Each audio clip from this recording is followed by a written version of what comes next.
Right now at 6, it's a race to the finish line in Florida and Georgia. Record-breaking voter turnout as millions head to the polls. Oh my God, this is the election you have to vote for. This year's midterm elections more crucial than ever. Florida governor, Florida Senate, Georgia governor, all on the line. Tonight, will the balance of power flip in the House and Senate? Our folks are going to come out. They are fired up. Will history be made? Are y'all ready to flip Florida blue for the first time in 20 years? Tonight, you will decide. Always on your side. This is First Coast News at 6.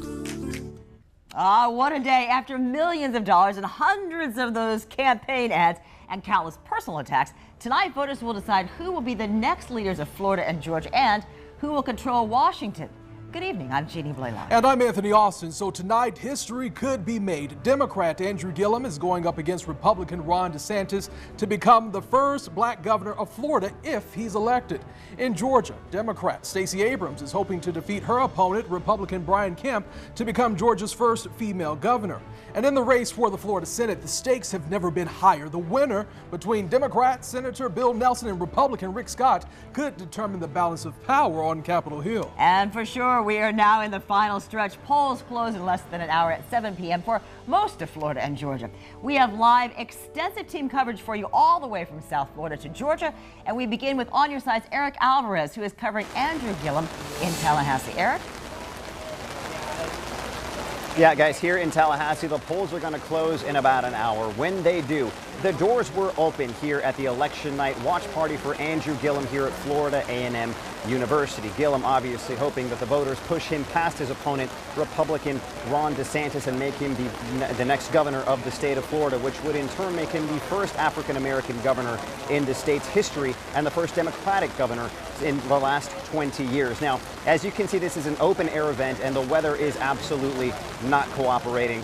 The doors are going to open around 7 o'clock. Now, we still don't know what the turnout is going to be like because of this weather. We also don't know if the rain that has been in and out here in the Tallahassee area pretty much all day has kept voters away from the polls. But once again, a lot of eyes are on this race. This is one of the most hotly contested races and one of the most watched races in the entire country. Some are even calling it Florida's response to the election 2 years ago of President Donald Trump. So a lot of people keeping an eye on this, even our own Shelby Danielson, who is in Orlando with the Ron DeSantis camp. We're going to send it over to her.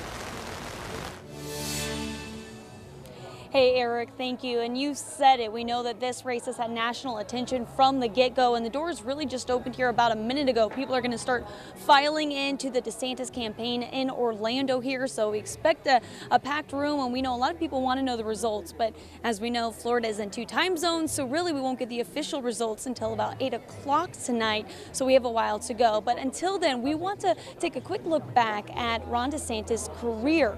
We know he obviously is a Florida native, and he spent time in his hometown this morning casting his vote in Ponte Vedra with his family. And we know that he went on to graduate from Yale. After that, he joined the U.S. Navy, and he was a JAG officer. After that, he went on to become a federal prosecutor, and he first joined Congress in 2012. We know President Trump gave his campaign new life earlier this year. He's been rallying for him ever since here in Florida and on social media. Today, we asked Ron DeSantis what his first task would be if elected governor of Florida tonight. Well, I mean, I'm going to continue to be a principled leader who leads with purpose and conviction. I think that a lot of the stuff that's been thrown at me, quite frankly, has been demagogic and false. And, you know, I'm going to turn the page on that, and I'm willing to work with everybody. But let's just be clear, the divisiveness was directed at me. It was not from me. And as people start to file in here for the election campaign party, we're told that Ron DeSantis is with his family for the moment, relaxing for a few minutes after a very busy day. But we're, of course, going to keep you updated and have much more tonight at 7. For now, live in Orlando, Shelby Danielson, First Coast News, On Your Side. And now to the race for Florida Senate. You know, as we mentioned earlier, the winner between Bill Nelson and Rick Scott could determine the balance of power in Washington. And so let's take you now to Orlando. Jeff Vallen continues our team coverage live there at Bill Nelson's watch party. Jeff?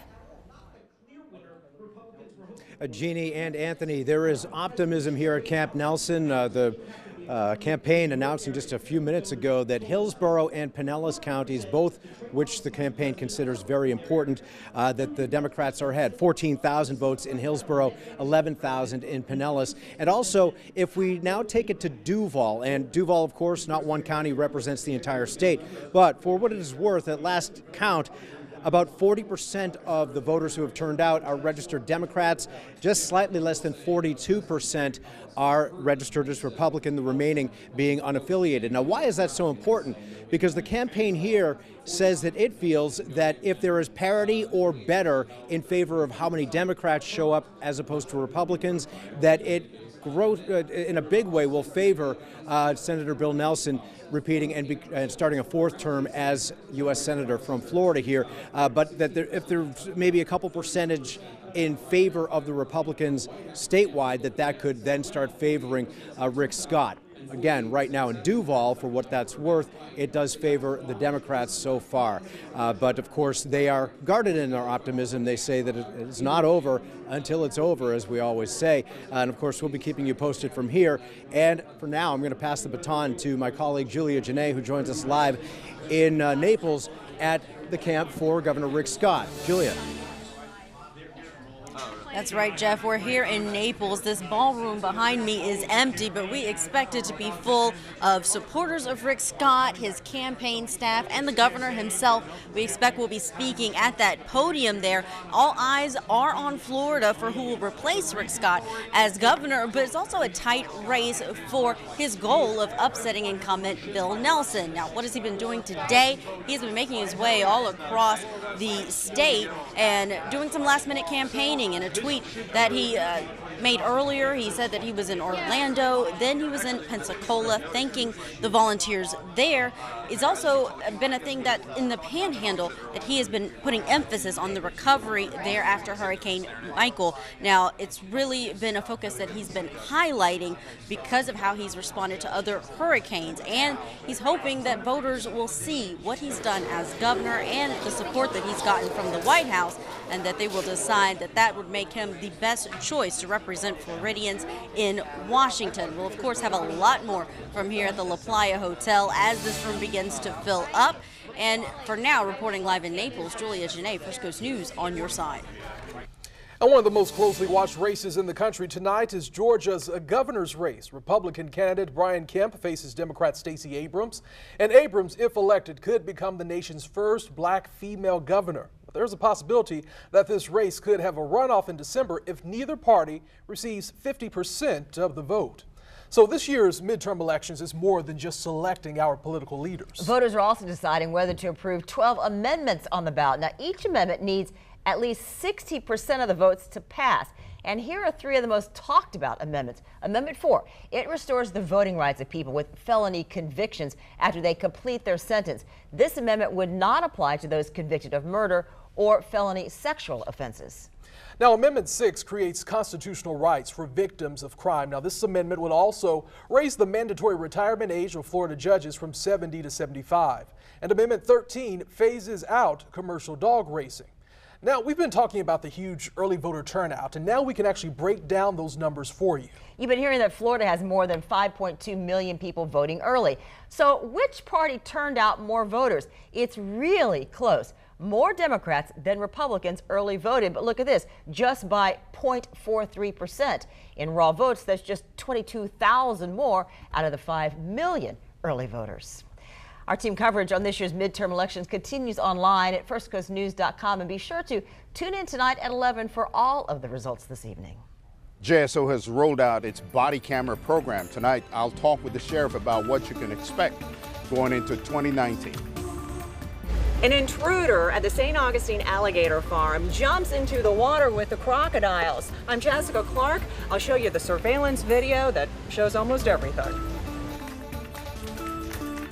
And at 7 o'clock tonight, less than an hour, the polls in most of Florida and Georgia will close. Any voters in line by 7 will be allowed to vote. 51 minutes, 25 seconds. You see the countdown there, so there is still some time.